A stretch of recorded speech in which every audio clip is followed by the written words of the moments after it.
Nicole, the DFW Investor Realtor, and I am standing in a home that I recently renovated with a few capital partners. So I want to teach y'all how to flip. You think you want to get in the game, you want to know how to flip? There's one thing that you have to know how to do if you want to flip houses, and that is run your numbers. You do not want to get in a flip and your numbers are everywhere and it doesn't make sense, because you're gonna lose some money. And we hustlers, baby, we not losing no money, okay? So let me teach you how to run those numbers, and let me teach you how to do them properly.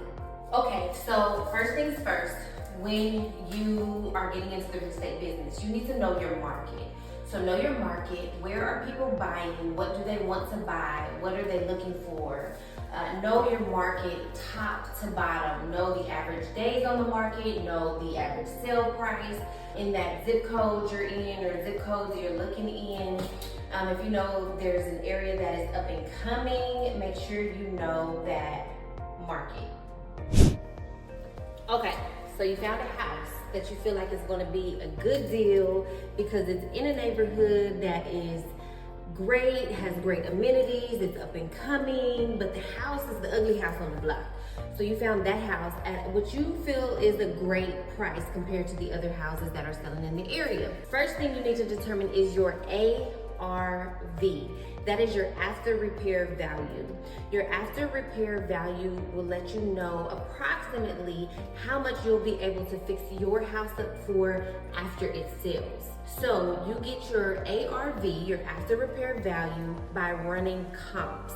You have a trusted realtor run your comps, and that's comparables of houses sold in the area. So you have a great realtor run your comps, or you can get like on a subscription for different websites. You can look at Zillow and kind of compare the sold prices, but those are some ways to get your after repair value. PropStream, that's what I couldn't think of. PropStream, you can get an account with PropStream where you can look at sold houses and get a lot of housing information without being a realtor on PropStream. So first things first, you found your great house. We are going to find the after repair value of that home. Okay, so we have the after repair value. We have the house. It's the ugly house in the great neighborhood. The next thing you're gonna do is see how much your renovation is going to cost on this house. So you want to do that by, I got a pre-inspection by having a inspector come just walk through, not a formal inspection, but a pre-inspection. They came and walked through, told me this would have to be fixed, this would have to be fixed, these things would need to be done. And then I also found a contractor to come out and walk the property and get some quotes. Get quotes from multiple contractors, 3 or more contractors. So I got quotes from contractors, and then I went with the one that I felt was the best deal. And then I also vetted my contractor by seeing some of his work and some other recent renovations that he had done. So got your house, got your ARV, you have how much the renovation is going to cost, and now we can kind of get into working those numbers. Okay, so we have our house, we have our after repair value, our ARV, and we have our quote from our contractor. We vetted our contractor, we know what it's going to look like, okay? So now we're going to get into what's called the 70% rule. With the 70% rule, you're leaving yourself the other 30% for equity. So that is what your money is that you would be getting back, is your equity, okay? So with the 70% rule, it says that you take 70% of your ARV minus your renovation costs, and that is the maximum allowable offer. So that is the maximum amount that you can offer for that particular property. Okay, let's just go through a simple, easy math example. So you find a house is listed for $60,000, okay?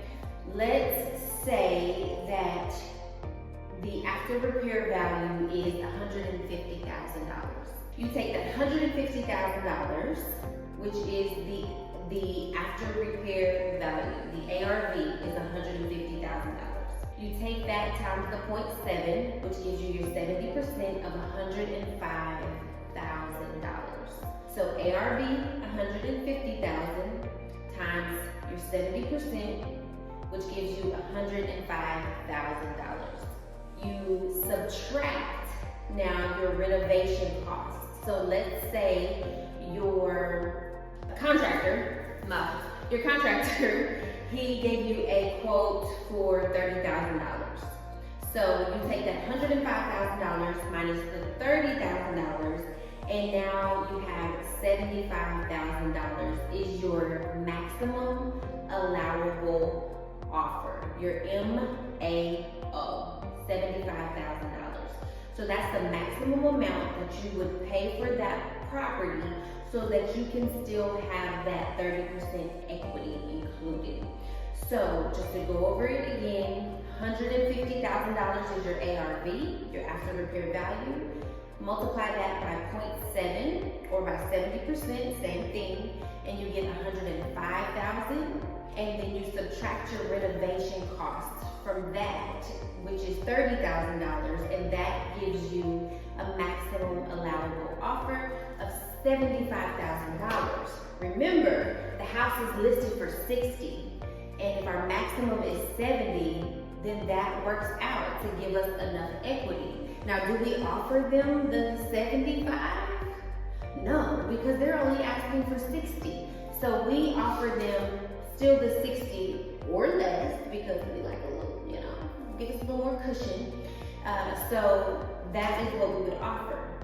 Just an FYI though, in a very good market, you can also, instead of doing 70%, you can do 60%, which gives you a little more cushion, gives you a little more cash back in your pocket. So you can do 70%, you can do 60%, you can do 65%, but always 70% or less, I guess, so that you can be putting more money into your own pocket. Okay, so next, y'all, I want to just give you some real life examples, show you on pen and paper exactly how you would do these numbers if you're interested in fixing and flipping. So with these numbers and with these properties, a lot of people don't like to get the house under contract until they run the numbers, which you can, it's totally fine, but if it's a good deal, people are going to be on it. So personally, I would say get it under contract, but make sure you have enough time in there for your option period to do your due diligence. So 7, 10, 14 days to do your due diligence. A lot of people might not want to give you 14 days, but 7 to 10 days at least, so you can run the numbers, you can get some contractors out there, get some good quotes, and get those things done that you need to get done so that you are not taking a loss on this project.